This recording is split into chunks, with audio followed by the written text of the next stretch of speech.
नमस्कारम, welcome to चैन मंत्रा। मैं Shivangi Mishra again आपके लिए लेके आई हूँ दूसरा टॉपिक जिसका नाम है वैदिक कल्चर। ये ना पहले वाले से भी ना थोड़ा ज्यादा इंटरेस्टिंग है क्योंकि इससे हमको अपने काफी चीजों के बारे में पता, अपने वेदों पुराणों के बारे में आपको जानकारी मिल जाएगी, जो कि बच्चे भी बहुत ज्यादा इससे इतना भी उनको नॉलेज नहीं है, लेकिन इस स्लाइड के माध्यम से उनको काफी इन्फॉर्मेशन मिल जाएगी। अब आप बोलेंगे मैडम आपने सीरीज 1 बोला था, पढ़ाया इंडस वैली सिविलाइजेशन का, सीरीज 2 लाना था। हाँ हाँ लाना तो था, पर क्या है ना वो भी आ रही है छुक छुक गाड़ी की तरह पीछे पीछे, जिसमें अपने पीवाईक्यूज और इंडस वैली सिविलाइजेशन का डिक्लाइन कैसे हुआ उसके बारे में पूरी जानकारी है। क्योंकि ये थोड़ा एग्जाम पॉइंट ऑफ व्यू से काफी इंपॉर्टेंट टॉपिक है, वो भी था, वो लगभग लगभग मैंने पढ़ा दिया था, थोड़ा सा बचा है और पीवाईक्यूज आपको लेके आएंगे। दूसरा मेरी सिस्टर है श्रेया, उसने बोला दीदी मैं 9th स्टैंडर्ड में हूँ और ये ना मेरे लिए भी बहुत इंपॉर्टेंट है क्योंकि जो सीक्वेंस ऑफ चैप्टर्स हैं वो मेरे यहाँ एकदम सेम है। तो कैसे पता हो उनको कि हम लोग स्क्रैच से पढ़ाई करते हैं एग्जामिनेशन के लिए, 6, 7, 8, 9, 10, 11, 12 की तो एनसीईआरटी पढ़ते हैं ना। दूसरा हमारे वन ऑफ द यूजर ने भी सॉरी कमेंट सेक्शन में वन ऑफ द सब्सक्राइबर ने भी बोला था कि वैदिक कल्चर लेके आइए, तो वैदिक कल्चर आ गई। ठीक है, ये हमारे ऋषि मुनि है, इन्होंने क्या है ये वेदों का भी इन लोगों ने भी ज्ञान दिया है, ऋषि मुनियों के माध्यम से ही हम लोगों को आगे चल के पता ही चला था। अब बात करते हैं वैदिक कल्चर जिसको हमारी सभ्यता भी कहते हैं। वेद का मतलब क्या है? वेद का मतलब होता है नॉलेज। क्या होता है मेरे भाई? नॉलेज। नॉलेज जिसकी हमें आप में थोड़ी थोड़ी कमी है, बढ़ानी है, सबको बढ़ानी। जब मैं 100% नॉलेज सबके पास हो जाए तो भगवान ना हो जाए, हनुमान जी ना हो जाए जिनको सारे वेदों का सब कुछ सारे ज्ञाता है वो। अब हम तो हैं ठहरे इंसान, तो धीरे धीरे आएगा, धीरे धीरे समझते हैं।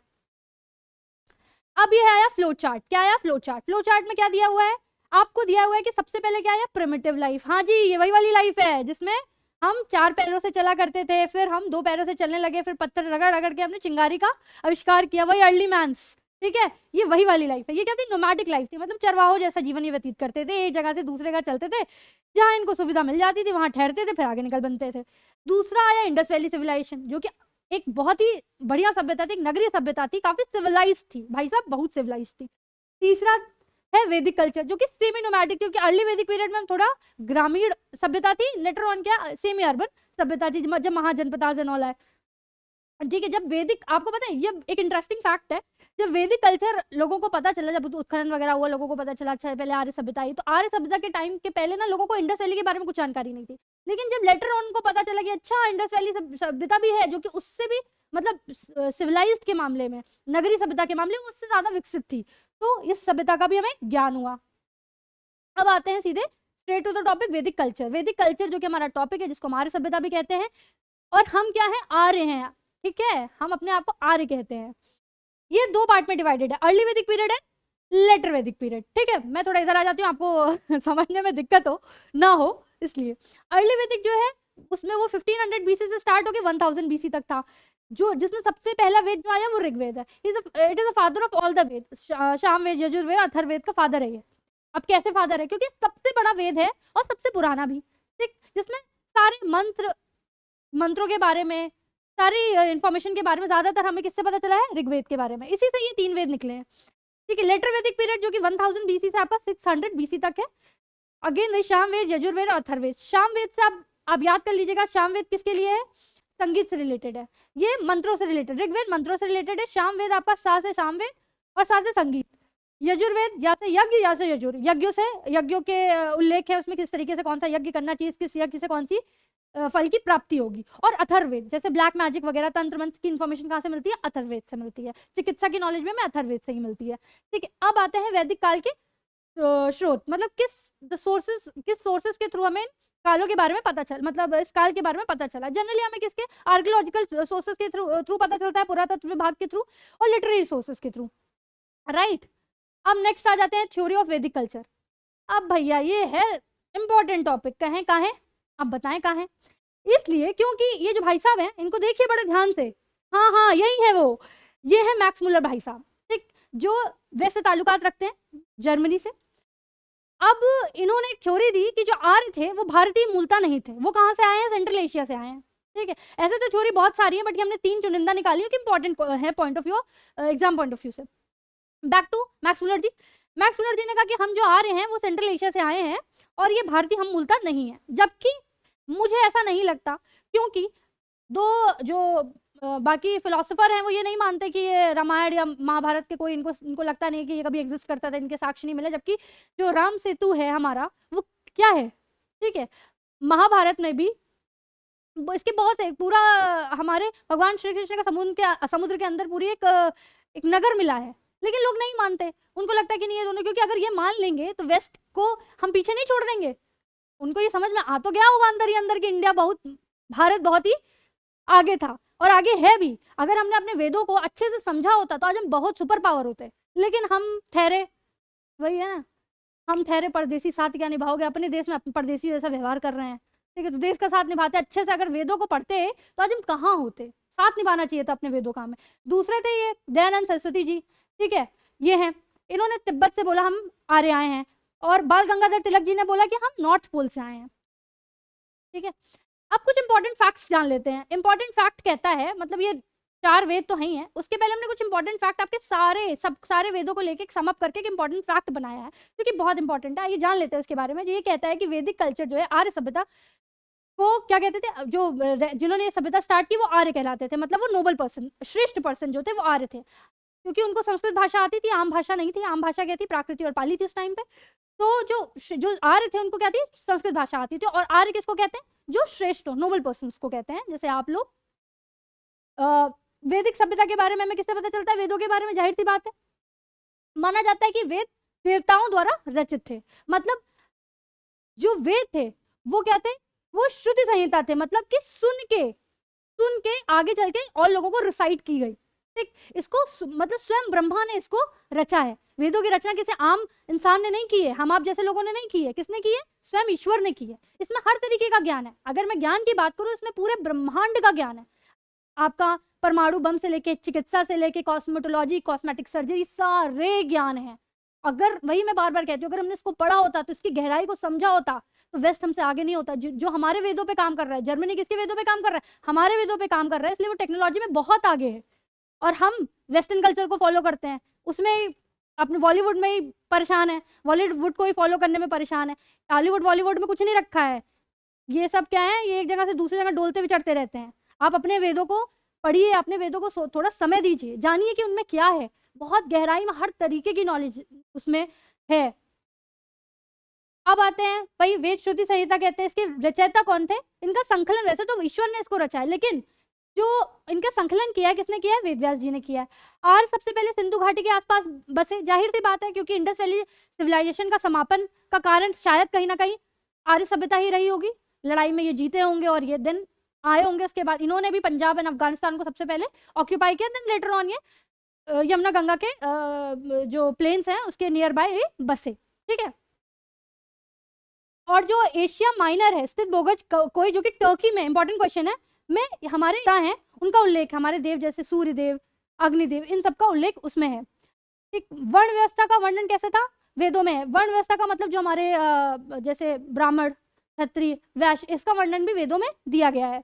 और हर वेद के अपने ब्राह्मण थे, आरण्यक थे और उपनिषद थे। उपनिषद टोटल कितने हैं हमारे, 108 उपनिषद हैं, ठीक है। जैसे ईश उपनिषद, कंडोपनिषद, मुंडोक उपनिषद, जिसमें सत्यमेव जयते लिया गया है। वेद जो है वो जाहिर सी बात है जो हाइम्स एंड वर्सेस में लिखे गए हैं, मतलब छंद में लिखे गए हैं।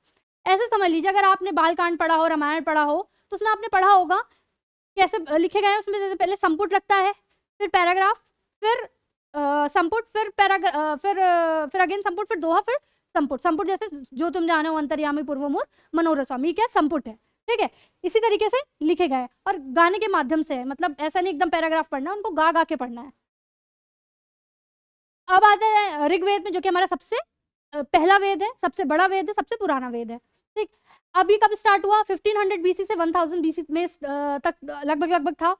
सबसे पुराना वेद, जो कि मैं बता ही रही हूँ, बड़ा भी है। इसके टोटल 10 मंडल, मतलब टोटल इसकी 10 बुकें हैं। सोचिए कितना बड़ा वेद है, ठीक है। और जो गायत्री मंत्र है वो हमारे तीसरे मंडल से लिया गया है। कौन से मंडल से लिया गया है, तीसरे मंडल से लिया गया है। गायत्री मंत्र तो सबको आता होगा, हाँ हाँ, जो आप समझ रहे हैं। जनरली हमारे जो मतलब ऋषि मुनि वगैरह है या जिनको हम फॉलो करते हैं, उन्हें ये बोलते हैं गायत्री मंत्र जनरली उच्चारण नहीं करना चाहिए अनटिल बहुत ही विषम परिस्थिति ना हो, बहुत ही खराब परिस्थिति ना हो, ठीक है।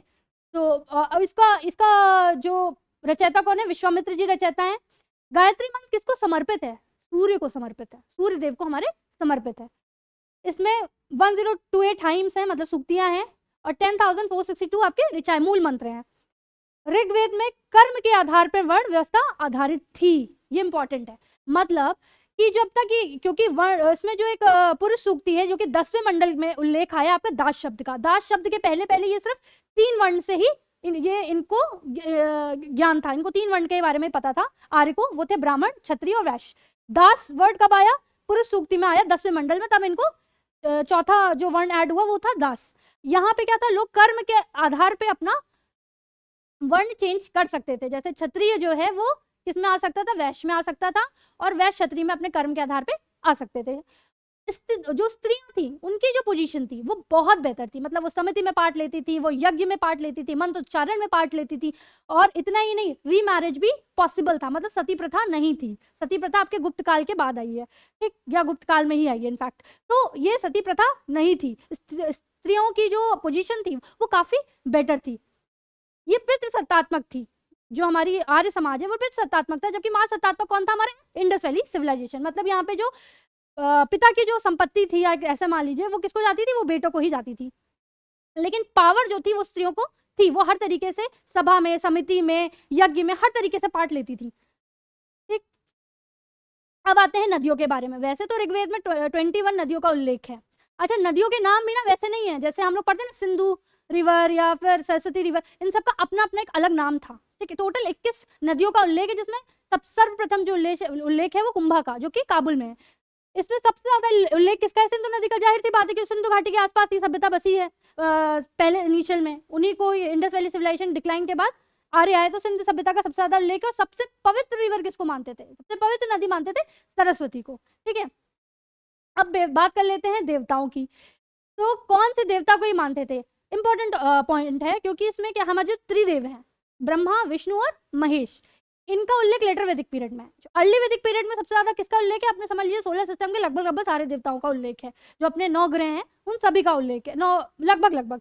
जैसे इंद्र को सबसे ज्यादा पॉपुलर कौन से देव थे? इंद्र देव थे। सबसे ज्यादा माना किसको जाता था? इंद्र देव का, क्योंकि सबसे ज्यादा मल्टीपल टाइम जो उल्लेख हुआ है वो किसका हुआ है? इंद्र देव का हुआ है, ठीक है।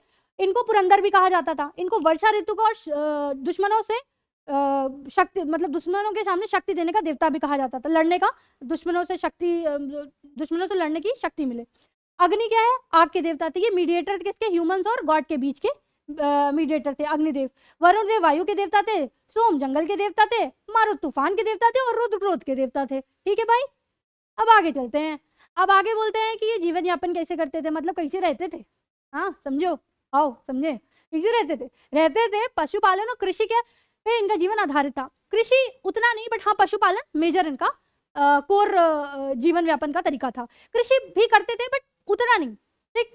इस युग में लोग, अच्छा ऋग्वेद में लोग लोहे से परिचित नहीं थे, ठीक है। अगर आपसे क्वेश्चन बने कि ऋग्वेद लोहे से परिचित थे, नहीं, ऋग्वेद लेटर वैदिक पीरियड के लोग लोहे से परिचित थे।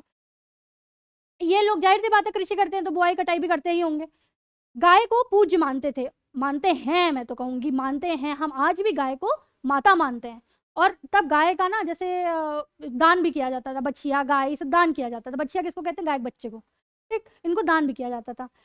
और गाय को पालते थे तो जाहिर सी बात है दूध या उससे बनी चीजों को भी सेवन करते रहे होंगे। इस काल में कौड़ी का खेल भी प्रचलित, कौड़ी जानते हो क्या कहते हैं? समझ रहे हो? वही जो मामा शकुनी खेलते थे उसी को कौड़े कहते हैं। बच्चे याद है वो महाभारत का सीरियल, उसमें जो मामा शकुनी का, वही तो मैं बोलती हूँ यार कि ये आर्य सभ्यता कहाँ से बाद में सेंट्रल एशिया, हाँ वो बात अलग है सेंट्रल एशिया तक या उससे आगे तक नॉर्थ पोल तक फैले रहे होंगे, क्योंकि सोचिए भगवान कृष्ण स्वयं कौड़ी खेलते थे, ठीक। तो हम आर्य यहीं पे पैदा हुए, हम मूलतः यही है, लेकिन अब ये थ्योरीज दी है और हमें पढ़नी है, तो बस इसको समझ रहे हैं हम।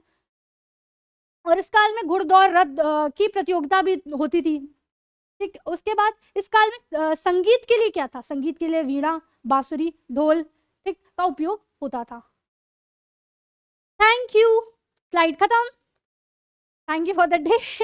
कहने का मतलब है अगर आपको टॉपिक इंटरेस्टिंग लगा हो, आपको समझ में आया हो, तो प्लीज कमेंट सेक्शन में बताइए आपको कितना इन्फॉर्मेटिव लगा। दूसरा, अगर आपको कुछ क्वेरी है, कोई क्वेश्चन है, कुछ, वैसे मैं सीरीज 2 ले आ रही हूँ, इसकी भी सीरीज 2 आएगी। पहले मैं कोशिश करूंगी इंडस वैली सिविलाइजेशन की सीरीज 2 लाऊं, जिसमें आपको पीवाईक्यू भी डिस्कस करूँ, कुछ इंपॉर्टेंट पीवाईक्यूज और मतलब यूनिक, कुछ यूनिक क्वेश्चन के साथ आएंगे। और इसकी भी सीरीज 2 लाएंगे जिसमें हम लेटर वैदिक काल के बारे में भी डिस्कस करेंगे। टिल देन, नमस्कार अगेन, धन्यवाद, सत श्री अकाल, थैंक यू सो मच।